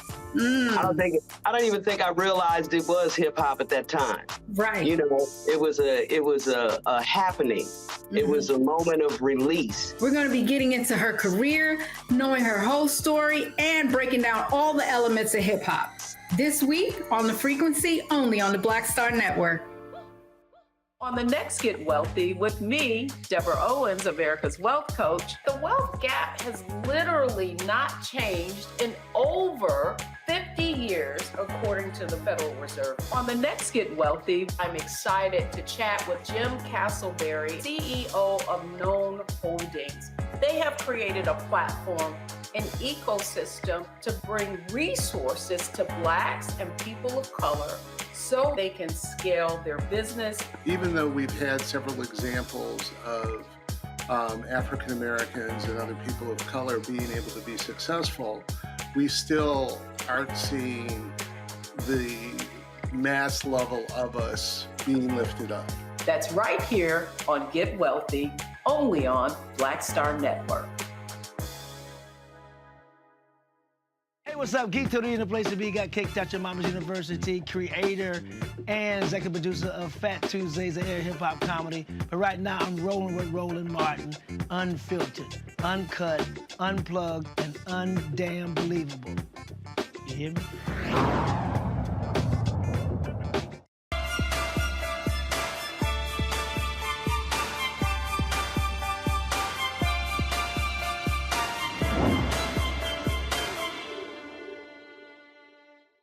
Did you know that about 90% of all Black women will be diagnosed with fibroids by the age of 50? Yes, 90%. 90%. Fibroids are usually benign muscular tumors that grow in the uterus wall, and there can be one single tumor, or often there are many, many tumors. They can be small as an apple seed or as big as a grapefruit. Well, my next guest's experience motivated her to ensure that young Black women have the tools to advocate for their reproductive health. I am joined by Jovina K. Evans. She is an assistant professor at Howard University and founder of Advocating for My Uterus. She joins me here in the studio. So good to see you. Thank you. I appreciate the invitation. Oh, absolutely. You know, I think that your story is so interesting because you went down the road that so many Black women go down, in that you spoke to a doctor, you were in your 30s, and he said, just have a hysterectomy. How did you go and veer off from that advice to going ahead to getting advice that was good for you and ultimately, I guess, removing what was about 20 fibroids, right? Yes. How did that happen? So I will tell you that it was my second surgery. So I actually had 2 surgeries to remove the fibroids. So one surgery was about 10 years prior, it was about 2011. And so that particular physician, he's the one that did that surgery. The surgery was actually minimally invasive, so it was only like a couple, maybe like 3 small cuts in the abdomen area. And so he removed some fibroids, but he told me that he kept some in because they were too small and it would have caused more issues if he tried to remove them. So there's always a chance of fibroids growing back, and I knew that, growing back as well as growing larger if you leave some in you. So in 2019, that was when I didn't have like major issues in terms of like cramps. I never had cramps or anything like that. However, I did notice that I started feeling really fatigued, and then I ended up realizing that my iron levels, my anemia was actually coming back. And so with that, that was when I ended up going to a hematologist, and he said, you know what, you are definitely anemic. And I dealt with it before when I had fibroids, and he was like, okay, what's going on here? And I said, you know what, I think my fibroids may have grown back. Wow. So with that, I went to the physician who did the surgery previously, and so he did a 3D ultrasound in the office. And so he was like, yeah, you know, they're growing. You know, they're larger. What do you want to do? And so I said, well, you know, I don't have children, and so I would like to preserve my uterus. And so at the time, he had a conversation with me about egg freezing. He did recommend that I go see a physician at University of Michigan in terms of egg freezing, and I did go see the physician, but honestly, it wasn't a good rapport with that particular physician. Right, so and you need that because you have to Right. trust the doctor. Exactly, Right, and I right. just did not feel it with that particular doctor. So fast forward, I went back to him about a year later, and so he checked the fibroids again, and he said, you know what, just get a hysterectomy. And he was very nonchalant with it. Now, mind you, this is someone not only that did my surgery, but we also worked together professionally. He was a specialist that I actually worked with on different projects. And so with that, I left the office, and I called my primary gynecologist, who was one of my sorority sisters, and I actually called her, and I bust out crying. And she was like, what's wrong? You know, and I told her what was going on, and she's like, no, we're not there yet. There are options. Yeah. You're not there yet. And you know, that's one of the reasons, I'm sure, why you started your organization. What are some of the things that you continue to find women are going through today in 2023? Because there is a lot of awareness about it. There are a lot of options in terms of an ablation or things of that nature, radiation. There's so many things. But are there still people who are getting caught up in getting the wrong advice, and you find that they come to you? Absolutely. So I will say this, they don't necessarily come to me, but I will say that I do get some questions as well as other friends. So like usually they're online trying to find information. The primary issue is that a lot of people, they don't really have that trust in their actual physician. There's a mistrust with the healthcare system as a whole. So then you go to the doctor, and if their first inclination is get a hysterectomy or have a procedure that is very invasive, that's not the route that you want to take. At least you want to make sure that you actually trust the physician, that you actually have some options, and that you know what your options are. You know, even in the research and the literature, it actually shows that Black women, Black African-American women, are 3 times more likely to actually have a hysterectomy than white women. Even though, again, there are other options, minimally invasive options, uterine artery embolization, radiofrequency. And so why is that? So then the question becomes, and it's one of my research focus areas, the question becomes, is it a health literacy issue? Is it that women are not aware of their options? Are the physicians telling them of all their options? Right, and there are many options. Ultimately, what happened to you? What did you get? Yeah, so eventually I did some research. I found an actual physician who specialized in uterine fibroids. So she moved from Northwestern University to University of Michigan, and I made an appointment with her. When I went into the appointment, she was like, you don't need a hysterectomy. What? And so she was very shocked, you know, about the fact that the physician recommended a hysterectomy when it was not warranted. So it's important to note that you have to know the size of the fibroid, the location of the fibroid, the number of fibroids, and then all of that combined, you know, actually will help you make an informed decision with your physician. So eventually, she did send me to an actual surgeon. Fast forward, the pandemic hit. Oh boy, yes. So, and then after that, I moved from Michigan to the DMV. So I went to a physician here, and she actually did an open myomectomy to remove the fibroids. And with the open is that it's a large cut. It's a very large cut. She said, you know what? You are prone to fibroids, so I just want to take them all. And so eventually, she actually went in, did the surgery, and when she went in, she removed over 20 fibroids. The interesting thing is that the ultrasounds never showed that there were over 20. Yeah, that there were over 20 fibroids. Wow, wow. All right, we're going to talk more about your journey and your fibroids. We're going to get some questions from the panel when we come back. More with Roland Martin Unfiltered after the break. Black Star Network is here. Oh, no punch! I'm real revolutionary right now. Thank you for being the voice of Black America. All momentum we have now, we have to keep this going. The video looks phenomenal. See, there's a difference between Black Star Network and Black-owned media and something like CNN. You can't be Black-owned media and be scared. It's time to be smart. Bring your eyeballs home. You dig? Hatred on the streets, a horrific scene, a white nationalist rally that descended into deadly violence. White people are losing their damn minds. As an angry pro-Trump mob storms the U.S. Capitol, we've seen shooting. We're about to see the rise of what I call white minority resistance. We have seen white folks in this country who simply cannot tolerate black folks voting. I think what we're seeing is the inevitable result of violent denial. This is part of American history. Every time that people of color have made progress, whether real or symbolic, there has been what Carol Anderson at Emory University calls white rage as a backlash. This is the rise of the Proud Boys and the Boogaloo Boys. America, there's going to be more of this. Here's all the Proud Boys, guys. This country is getting increasingly racist in its behaviors and its attitudes because of the fear of white people. The fear that they're taking our jobs, they're taking our resources, they're taking our women. This is white fear.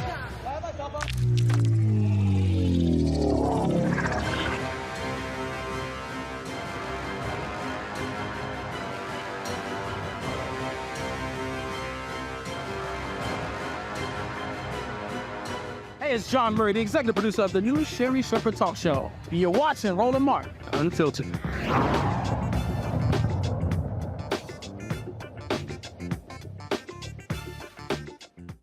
All right, we are back with Roland Martin Unfiltered, and I'm talking with the founder of Advocating for My Uterus right here in the studio. Thank you again for being with us. I wanted to know what you might advise someone who might have a friend who you see physically is avoiding the symptoms. There are some women who do look like they're with child.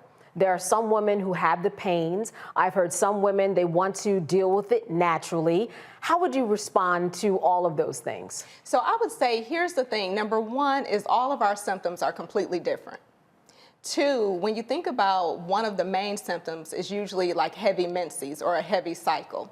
A lot of times we don't talk about that in our family. So I think about with my family, we didn't necessarily talk about how's your cycle? How many pads are you going through? How many tampons are you going through? So number one is to be aware of our own body as it pertains to your cycle, the cramps. I would even consider keeping some form of a diary, keeping track of the symptoms that you actually have, and then making sure that you do go to a doctor. I completely understand that again, that there is mistrust. I completely understand how someone could be scared, but avoiding is never the answer. Because here's the thing, if the longer you wait, the potential your fibroids are growing larger and larger, and then you limit the options that you have. Because if it gets too large, the only option that you will have may actually be a hysterectomy. As you said, the fibroids tend to come back. They can actually typically grow within, 6 months? I mean, within months, right? So I potentially. Do know, yes, potentially. Mine actually took closer to like 10 years to get to the point, where they were at. Right. But I will say that lifestyle changes actually helped. All right, let's talk about those lifestyle changes though, right now, before I go to the panel. What would you say are some lifestyle changes that would help someone deal with their fibroids? So I would say, number one, I'm going to be very honest. A lot of people are not going to like this, okay? Cut out what? People are not like Cut this. out what? I became a vegetarian. Okay. I became a vegetarian. There is some research that shows the link between red meat or beef and actual fibroids. So I did become a vegetarian. Now this was not because of the fibroids, but it did actually help a lot. Right. Still in terms of eliminating the stress, walking, doing whatever you have to do as it pertains to protecting your peace and eliminating stress. Also in terms of exercise as a whole, and eating more fruits and vegetables as a whole. Right. Yeah. And listen, there's some vegan ribs out there. Yes. You can find replacements. You just have to kind of stick to your gun and have an open mind about it. Let's go to the panel now. Renita, what is your question for our guest today? Yes, well, thank you so much for being here today. I'm glad you're uplifting what is a very important issue. And by that, I mean doctors quickly moving to the hysterectomy for folks when they do have fibroids and not really taking into account what people's goals are around, if they still want to have kids, if they haven't even had kids yet, things like that. But I guess my question would be, if someone decides that they do not want to have a hysterectomy because maybe they are not sure that they are done having kids, or maybe they haven't even had the opportunity to have kids and they know that they want to, what does a track look like for continuously dealing with fibroids if you are a person that is prone to getting them? So I will tell you this, in terms of myself, I opted for the myomectomy, which is the removal of the fibroids. The only way to completely get rid of fibroids, like completely where they're just not going to grow back, is actually a hysterectomy. So I even now, after having 2 surgeries, there's the possibility that I may end up needing a 3rd surgery in the future. But I was willing to take that risk, and I am willing to take that risk because I just want my uterus. Right now I'm not in a space where it's warranted, where that was the only option. And so I want to protect my reproductive organs as much as possible. So for me, and I would share with other individuals, is that again, if you want to preserve your uterus, the best option is going to be an actual myomectomy, especially depending on the symptoms that you have. All right, Dr. Dubingo, what is your question? I have is you talked a lot about the medical industry, and we've seen so many stories like what you're talking about today, and Black women and mortality and pregnancy and the like. Do you feel like the medical industry is finally starting to wake up to the calls from Black women and the Black community in general to listen to us as we speak about our pain and other challenges, particularly as it relates to Black women's health? Honestly, no. And the reason why I say no is because we still are dealing with a very, very high rate of maternal mortality. So we even saw a couple of weeks ago when the actual athlete actually died. So I would say no, that right now that there's still a lot of inequities as it pertains to Black individuals, minorities as a whole. And that's where I feel like health policies, different policies are going to come into play, and they're needed. That's where I feel like more education and advocacy are actually important and needed. I do think some physicians are getting better, but there's still a lot of work that can be done. Brittany. Thank you so much. The work that you're doing is just so important. I guess my question is really, what would you say to individuals who don't want to get a second and third opinion? I know this is something we as Black women experience. I've had something similar happen to me where a physician recommended I get a procedure that would have affected my ability to reproduce. I got a second opinion and they said that's really dated medicine. So I guess what would be your response to that if folks said it's too expensive? I would ask the question, how expensive, or what's the dollar amount, or what cost can you actually put on your health, right? And your health and your uterus. And to me, it was invaluable. So therefore, I did get a second opinion. I did talk to my primary care. I talked to a specialist. And then when I moved to the DMV, I actually talked to 2 physicians before I even had the actual surgery. The issue is that a lot of people don't have access. And so that was my issue when I actually had the surgery, is that when I woke up and the doctor was like, you still have your uterus, we were able to take out all the fibroids. I was really happy, but at the same time, there was a level of sadness that came on me because of my privilege, because of my education, because of my socioeconomic status, I was able to save my uterus. But what about those who don't have the type of insurance that I have? What about people who don't have the transportation that I have? What about the individuals who don't have access to pick up the phone and call their sorority sister that's a doctor and say, hey, I need some assistance? And so that's the thing, is that some people don't actually have the money to get the second and third opinion. So in terms of your process, what was that like? And, how expensive was it? Because people will want to know that. And I know it was COVID, so that presented a lot of problems, but kind of outside of that, what was the time involved and how long were you down after the surgery? So the surgery, I actually had the surgery in September 2021, and the doctor actually told me, she said, "You're an anomaly." So I actually have a picture. I took a selfie when I was in the hospital, and I was literally sitting in the hospital bed, and it was probably 3 hours after surgery, no pain or nothing. Really? No yeah, pain. you are an anomaly. Wait, that cannot be the takeaway from this, that there's no pain. No, so that is not the takeaway. That is not the takeaway. That was my story. And I do want to go back to the importance of diet, nutrition, and lifestyle before the surgery. Because I'm an avid walker. I tend to try to walk 5 miles a day. Again, I'm a vegetarian. I try to, make sure that I'm intaking vitamins, water, all those different things that I'm supposed to. And so that actually helped with the recovery process as well. Yeah. And so at any rate, so when I actually was discharged, now let me share this. The one issue is, so I do want to share this, the one issue is that the myomectomy, I actually lost a lot of blood. In which it was already noted. I already knew that that was going to happen. The doctor knew that it was going to happen as well. So beforehand, I had to, go through all these different procedures in case they needed to give me blood. Now, you mentioned myomectomy, and there are different levels of invasive and less invasive procedures. Where does myomectomy fall in that level of invasiveness scale? So myomectomy is not, it's right above a hysterectomy.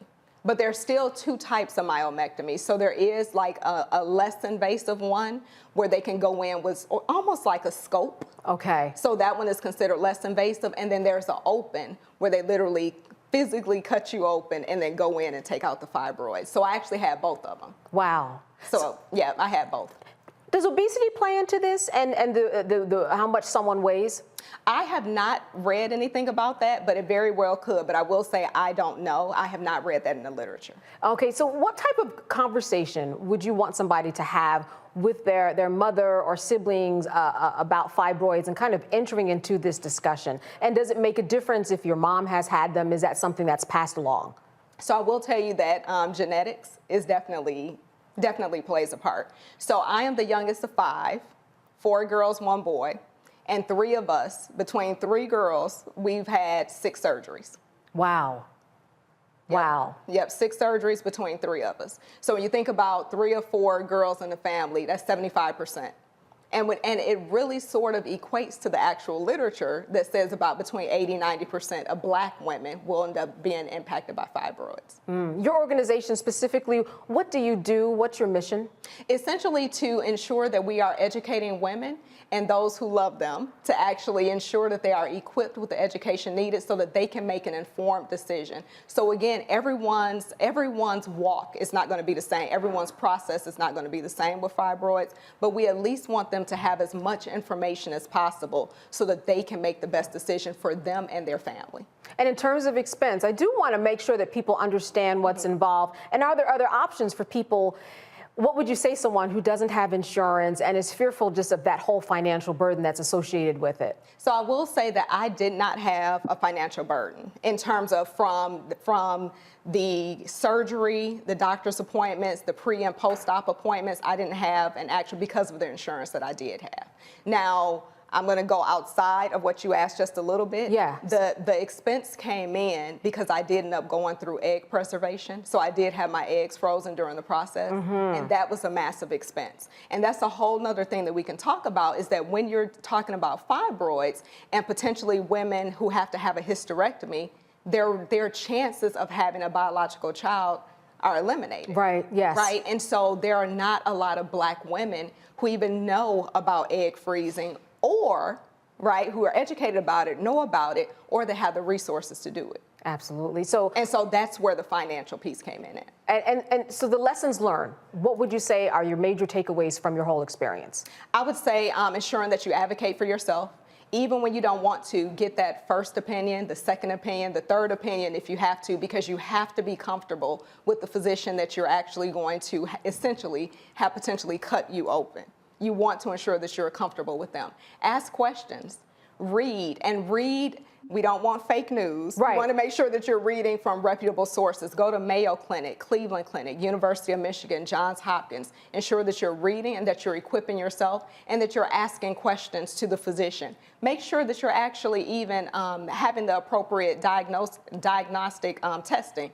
Make sure you're getting an ultrasound, MRIs, everything so that they can determine the size, the location, the severity of your particular case as well. And beyond all of that, talk to your family. Sure. I feel like as a whole, again, not all, but as a whole, a lot of times in Black communities and Black families, we don't talk about, talking about our cycle is sort of like a taboo. We don't necessarily talk about, our cycle or cramps or anything like that, but we need to know our family history. It is imperative that we know our family history. Absolutely. Well, I want to thank you so much for being with us today. Very, very informative, especially during this month that recognizes fibroids.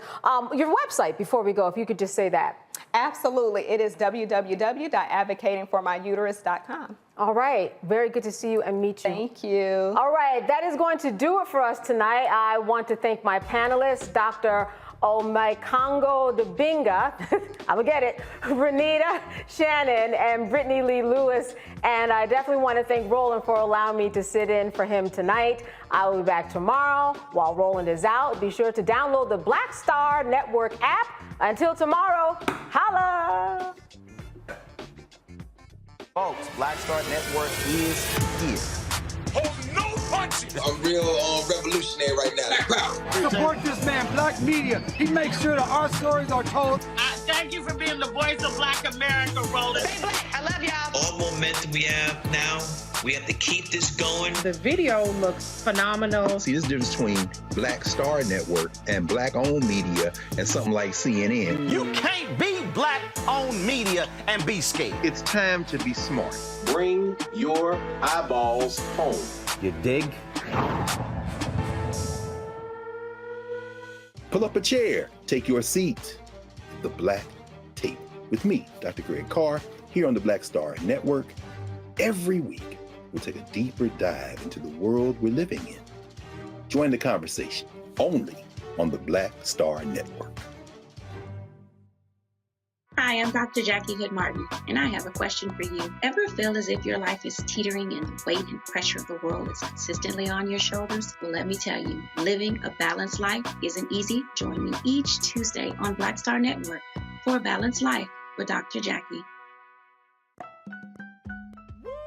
We're all impacted by the culture, whether we know it or not. From politics to music and entertainment, it's a huge part of our lives, and we're going to talk about it every day right here on The Culture with me, Faraji Muhammad, only on the Black Star Network. I'm Deborah Owens, America's Wealth Coach, and my new show, Get Wealthy, focuses on the things that your financial advisor and bank isn't telling you, but you absolutely need to know. So watch Get Wealthy on the Black Star Network.